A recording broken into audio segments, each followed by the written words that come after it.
வாகர்த்தா இவ சம்பிருத்தௌ வாகர்த்த பிரதிபத்தையே ஜெகதப்பிதரௌ வந்தே பார்வதி பரமேஸ்வரௌ. ஓம் நமச்சிவாய. மேன்மைகள் சைவ நீதி விளங்குக உலகமெல்லாம். நோயற்ற வாழ்வே குறைவற்ற செல்வம்.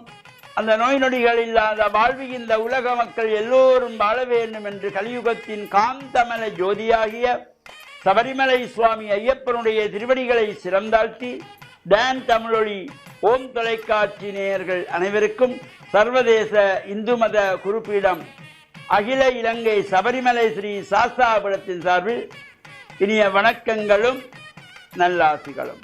இன்றும் மங்களகரமான குரோதி வருஷம் தை மாதம் 7ஆம் நாள் 20/1/2025 திங்கட்கிழமை. இன்று மலர்ந்திருக்கின்ற இன்றைய பொழுதும் நம் எல்லோருடைய வாழ்விலும் எல்லா விதமான சிறப்புகளும் வெற்றிகளும் கிடைக்க வேண்டும் என்று பிரார்த்தித்து, இன்று சோமவாரம் என்கின்ற திங்கட்கிழமை நாம் ஆசாரியராக ஆலயங்களில் சென்று வழிபாடு செய்வது, அதேபோல் பெற்றோர்கள் பெரியோர்கள் வயதான காலத்திலே அவர்களை எல்லாம் பேணி பாதுகாக்க வேண்டும். வயதான காலத்திலே பெற்றோர்களை முதியோர்களை எல்லாம் நாங்கள் வீடுகளிலே வைத்து பாதுகாக்க வேண்டும். இப்பொழுது ஒரு புதிய கலாச்சாரம், முதியோர் இல்லங்கள், வயோதிபர் இல்லங்கள், வயோதிபர் காப்பகங்கள் என்கின்ற பெயர்களிலே ஒரு தந்திரமாக இந்த வயதானவர்களெல்லாம் கொண்டு போய் தனிமைப்படுத்துகின்ற வகையிலே அமைந்திருக்கின்ற ஒரு அமைப்புகள் பல உருவாகி, இவ்வாறு அது உலக நாடு பூராகவும் வயோதிபர் இல்லம், முதியோர் இல்லம், முதியோர் காப்பகம், அநாதகை விடுதி என்று பலவற்றிலே இவையெல்லாம் அடுத்த சந்ததிக்கு நாம் வயதானால் அவர்களை கொண்டு போய் முதியோரிடத்திலே விடுங்கள் என்று சொல்லாமல் சொல்லுகிறோம். அடுத்த சந்ததியை நாங்கள் பழுதாக்குகிறோம். பெற்றோர்கள் நாம் குழந்தைகளாக இருக்கின்ற பொழுது, நாம் பிறந்து தவழ்ந்து நடக்கின்ற வகையிலே நமக்கு எதுவும் புரியாமல் இருக்கின்ற பொழுது நம்மை அவர்கள் அரவணைத்து மார்பிலும் தோளிலும் சுமந்து செல்லுகின்ற பொழுது, கண்ணிருந்தும் எதையும் பார்த்து அறிந்து கொள்ள முடியாதவர்களாக, காதிருந்தும் கேட்க முடியாதவர்களாக, வாயிருந்தும் பேச முடியாதவர்களாக, காலிருந்தும் நடக்க முடியாதவர்களாக இருக்கின்ற காலத்திலே எம்மை மார்பிலும் தோளிலும் மடிமீதும் சுமந்த பெற்றோர்கள், அவர்களுக்கு வயசானவுடன் நடக்க முடியல, காது கேட்கல, வாய் பேச்சு தடுமாறுது, கண்ணு பார்வை குறையுது, கொண்டு போய் ஒரு இடத்திலே ஒதுக்கி வைக்கிறோம். முதியோர் இல்லம் அதற்கு காப்பகம் என்கின்ற ஒரு மறைமுகமான பெயர், கொண்டு போய் ஒதுக்கி வைப்பது. இது அடுத்த சந்ததியை நாம் பழுதாக்குகிறோம். காப்பகங்கள் தேவையில்லை. ஒவ்வொரு வீடுகளும் காப்பகமாக இருந்து தன்னை பெற்ற தாய் தந்தையர்களை தாம் பாதுகாக்க வேண்டும். இதற்கு காப்பகம் தேவையில்லை.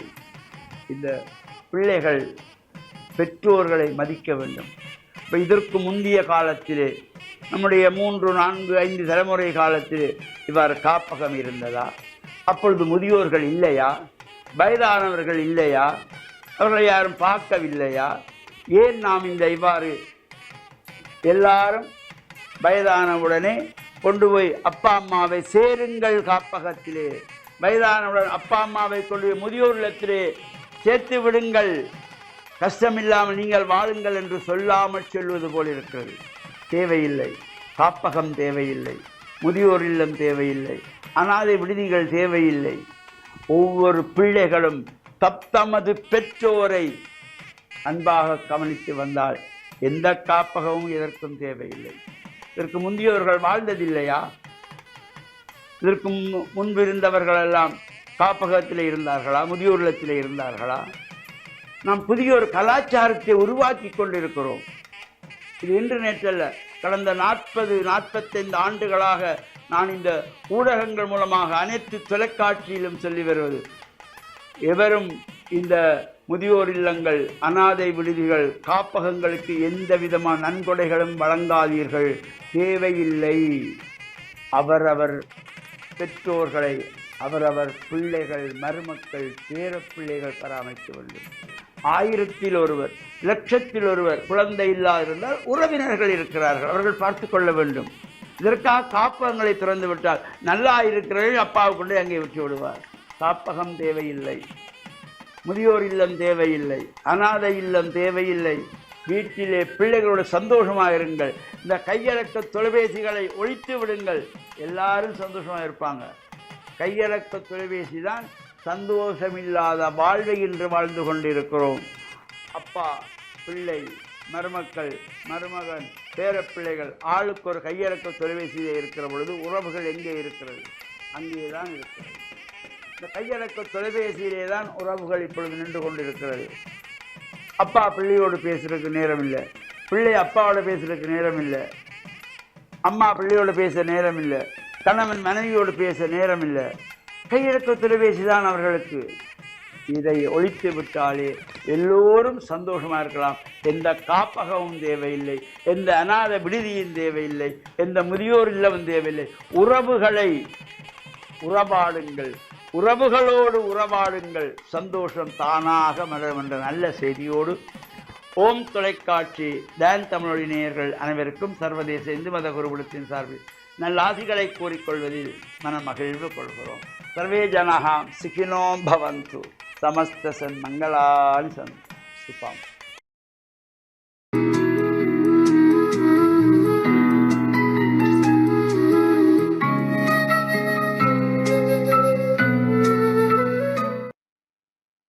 இறையேசுவில் என் அன்பு நெஞ்சங்களே, கிறிஸ்தவ நற்சிந்தனை வேளையில் உங்களை சந்திப்பதிலே எனக்கு மிக்க மகிழ்ச்சி.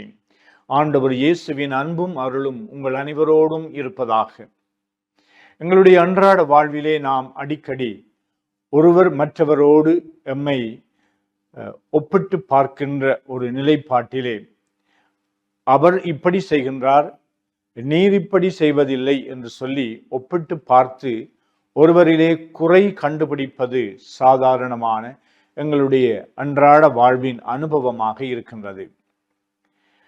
ஒப்பிடுவது சில வேளைகளிலே பொருத்தமானதாக, ஒருவர் மற்றவரை ஊக்கப்படுத்துவதற்காக, அல்லது ஒருவர் மற்றவருடைய முன்மாதிரியை பின்பற்றி அவரும் தன்னுடைய வாழ்க்கையில் நல்ல விடயங்களை கடைபிடிப்பதற்கு உதவியாக இருக்கலாம்.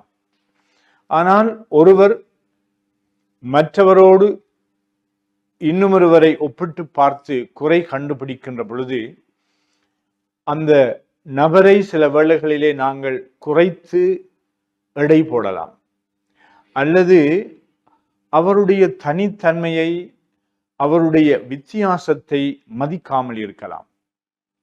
இப்படி குடும்பங்களுக்குள்ளே, மனித உறவாடலுக்குள்ளே பல சிக்கல்களிலே நாங்கள் மாட்டுப்படுகின்றோம்.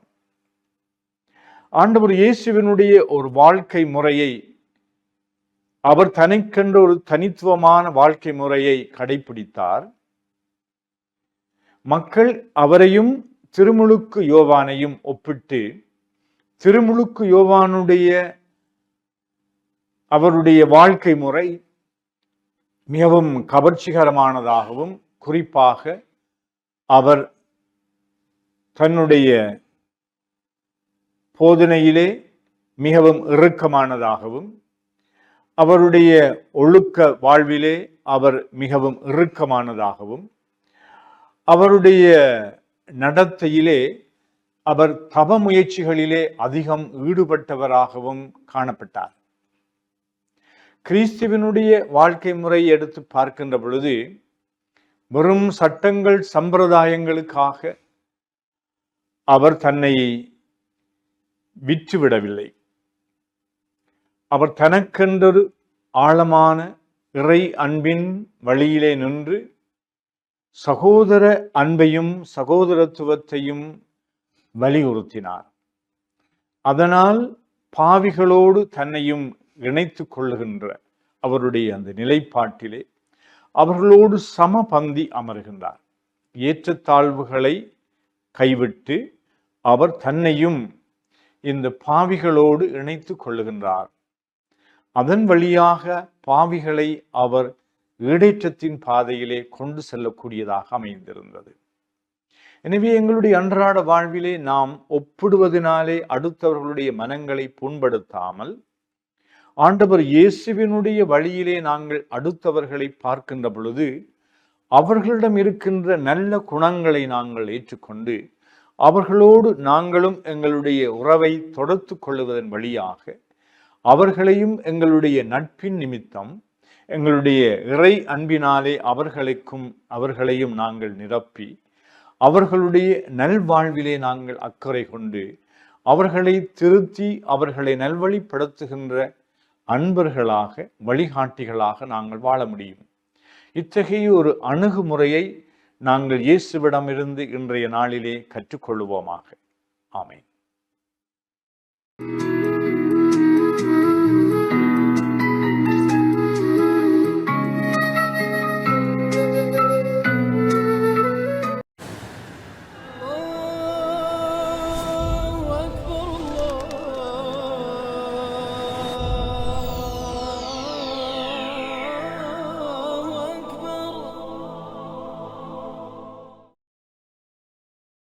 அஸ்ஸலாமு அலைக்கும் வரஹ்மத்துல்லாஹி வபரகாத்துஹு. நஹ்மதுஹு வ நுஸல்லி அலா ரசூலிஹில் கரீம். அம்மா பஅத். இறைவன் நமக்கு அளித்த அருட்கொடைகளில் ஒன்று நாவன்மையாகும். இந்த நாவின் மூலமாக மனிதன் உண்மை பேசுகிறான், இன்னும் ஒன்று பொய் பேசுகிறான். உண்மை பேசக்கூடியவர்கள் உண்மையாளர்கள் என சமூகத்திலே மதிக்கப்படுகிறார்கள். பொய் பேசக்கூடியவர்கள் சமூகத்திலே பொய்யர்கள் என அடையாளமிடப்படுகிறார்கள். எனவே நம்முடைய நாவன்மையை 4 மனிதர்களுக்கு பயனுள்ள விதத்தில் நாம் பயனளிக்கக்கூடிய ஒரு நாவாக நம்முடைய நாவை நாம் இறைவனிடத்திலே கேட்டுக்கொள்ள வேண்டும். நபிகள் நாயகம் ஸல்லல்லாஹு அலைஹி வஸல்லம் அவர்கள் தினமும் காலை நேரத்தில் இறைவனிடத்தில் இப்படி ஒரு அருமையான பிரார்த்தனையை கேட்பார்கள். இறைவா, பயனளிக்கக்கூடிய நல்லறிவை நான் உன்னிடத்திலே கேட்கிறேன். எனக்கும் அது பயனளிக்க வேண்டும், மற்றவர்களுக்கும் பயனளிக்கக்கூடியதாக அந்த அறிவை நான் உன்னிடத்திலே இருந்து பெற்றுக்கொள்ள வேண்டும். பயனளிக்கக்கூடிய நல்ல அறிவை நான் உன்னிடத்திலே கேட்கிறேன் என்று கேட்பார்கள்.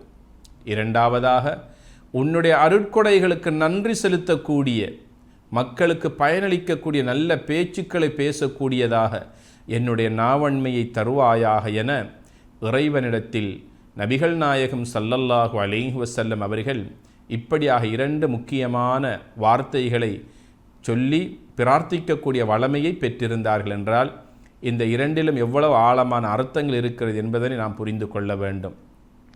சமூகத்தில் இன்று பல பிரச்சனைகளுக்கு காரணமே மனிதன் பேசுகின்ற பேச்சுக்கள் தான். உண்மைக்கு பதிலாக பொய் பேசுவதும் புறம் பேசுவதும் மனித உள்ளங்களை தாக்கக்கூடிய அளவுக்கு கோள் சொல்லுவதும் இழிவான, கேவலமான, அசிங்கமான வார்த்தைகளை பேசுவதிலேயே இன்று மனிதன் தன்னுடைய நாவை பயன்படுத்தி கொண்டிருக்கிறான். நாவுக்கு ஓய்வென்பதே இல்லைதானே. மனிதன் எவ்வளவுதான் நோய்வாய்ப்பட்டு சோர்வடைந்து அவன் களைப்படைந்து ஒரு மூலையிலே உறங்கினாலும் மனிதனுடைய நாவு இப்போது பேசிக்கொண்டே தான் இருக்கிறது. அதற்கென்று ஒரு ஓய்வு என்பது கிடையாது. யோசித்து பேச வேண்டும், பேசியதற்கு பிறகு யோசிக்கக்கூடாது. மனிதனுடைய தரம் பார்த்து பேச வேண்டும். பேசுகின்ற நேரத்திலே கண்ணியமான வார்த்தைகளை, கனிவான வார்த்தைகளை கொண்டு இந்த நாவை கொண்டு நாம் பேசிக்கொள்ள வேண்டும். நபிகள் நாயகம் ஸல்லல்லாஹு அலைஹி வஸல்லம் சொன்னார்கள், மனிதனுடைய உடம்பில் 2 உறுப்புக்கள் இருக்கிறது. அந்த 2 உறுப்புக்களையும் அவன் பாதுகாத்து கொண்டால் அவனுக்கு சுவர்க்கத்தை பெற்று கொடுப்பது என் மீது கடமை என்று முஹம்மத் நபி ஸல்லல்லாஹு அலைஹி வஸல்லம் வாக்குறுதி அளித்திருக்கிறார்கள். அந்த 2 உறுப்புக்களில் ஒன்று மனிதனுடைய நாவு, இன்னும் ஒரு உறுப்பு மனிதனுடைய மர்மஸ்தானம். இந்த 2 உறுப்பையும் சரியாக பயன்படுத்தி கொள்ளுங்கள். அவைகளை அனுமதி அளிக்காத விதத்தில் பயன்படுத்தக்கூடியவர்களுக்கு நரகிலும் வேதனை இருக்கிறது, உலகத்திலும் இழிவு இருக்கிறது என்பதனை வலியுறுத்தி சொல்லியிருக்கிறார்கள். ஆக மனிதனுடைய நாவு என்பது இறைவன் தந்த ஒரு அருளாகும். உலகத்தில் எத்தனையோ பல மக்களை பார்க்கிறோம். நாவிருக்கின்றவர்களெல்லாம் பேசுகின்றார்களா? இல்லையே. ஆக இறைவன் நமது நாவை நமக்கு தந்திருக்கின்றான் என்றால் அந்த இறைவனுக்கு நன்றி செலுத்தக்கூடிய நாவாக நமது நாவை நாம் பயன்படுத்தி கொள்ள வேண்டும். இறைவனிடத்தில் பிரார்த்திக்கக்கூடிய நாவாக நமது நாவன்மையை நாம் பயன்படுத்தி கொள்ள வேண்டும். மனிதர்களுக்கு பயனுள்ள விதத்திலே பயனுள்ள பல அம்சங்களை பேசக்கூடியவர்கள் நாவாக நமது நாவை நாம் பயன்படுத்தி கொள்ள வேண்டுமே ஒழிய அசிங்கங்களை பேசுவதை கொண்டு நம்முடைய நாவை நாம் பயன்படுத்தி விடக்கூடாது. சிரிக்கின்ற மக்களை அளவைக்கின்ற அளவுக்கு நம்முடைய நாவன்மையை நாம் பாவித்து விடக்கூடாது. சமூகத்தில் எத்தனை பல மக்கள் இன்று குழப்பத்திலும் கண்ணீரிலும் இருக்கிறார்கள். அத்தனைக்கும் அடிப்படை காரணம் மனிதனுடைய நாவாகத்தானே அடிப்படையாக இருந்து கொண்டிருக்கிறது. நபிகள் நாயகம் ஸல்லல்லாஹு அலைஹி வஸல்லம் சொன்னார்கள், உண்மையான ஒரு மனிதன் அல்லது உண்மையான ஒரு முஸ்லிம் யார் தெரியுமா? தன்னுடைய நாவினால், தன்னுடைய கரத்தினால், தன்னுடைய செயலினால் மற்றவர்களுக்கு இடையூறு கொடுக்காதவனே உண்மையான முஸ்லீம் என்று ஒரு முஸ்லீமுக்குரிய அடையாளத்தை, இலக்கணத்தை இந்த சமூகத்தினருக்கு சொல்லி காட்டியிருக்கிறார்கள். எங்களுடைய அயலவர்களில், எங்களுடைய மக்களிலே சிறந்தவர் யார் தெரியுமா? மனிதர்களில் சிறந்தவர் அயலவர்களோடு நல்லுறவை பேணக்கூடியவர்கள் என்று சொன்னார்கள். இன்று பார்த்தால் நாங்கள் பேசக்கூடிய பேச்சுக்கள் அடுத்த வீட்டில் இருக்கக்கூடிய அயல் வீட்டுக்காரர்களுக்கு கூட இடையூறு தருகின்ற அளவுக்கு சத்தமிட்டு பேசுகின்ற மக்களை பார்க்கிறோம். சத்தமாக சிரிக்கக்கூடியவர்களை பார்க்கிறோம். வீடுகளில் மட்டுமல்ல, பொது பயணங்களில் கூட, புகையிரத பயணங்கள், பேருந்துகளில், பொதுவான இடங்களில் இருக்கின்ற நேரத்தில் கூட மற்றவர்களுக்கு இடையூறு தருகின்ற விதத்திலே சத்தமாக சிரிப்பதிலும் சத்தமாக பேசுவதிலும் தங்களுடைய நாவன்மையை மனிதர்கள் பயன்படுத்தி கொண்டிருக்கிறார்கள். எனவே இந்த நாவு என்பது இறைவனிடத்தில் எங்களுக்காக நல்ல சுவர்க்கத்தை பெற்றுத்தரக்கூடிய ஒரு வாய்ப்பாக, அருளாக நாம் பயன்படுத்தி கொள்ள வேண்டும். இதுவே இறைவன் நம்மிடத்தில் எதிர்பார்க்கின்ற ஒரு குணாதிசயமாக இருக்கிறது. அந்த நாவை நல்ல முறையில் பயன்படுத்தி ஈடேற்றம் பெறுவோமாக. மக்கள் மனங்களை நமக்கென்று ஒரு இடத்தை பெற்றுக்கொள்வதற்கு இந்த நாவை ஒரு வாய்ப்பாக பயன்படுத்தி கொள்வோமாக. வஸ்ஸலாமு அலைக்கும் வரஹ்மத்துல்லாஹி வபரகாத்துஹு.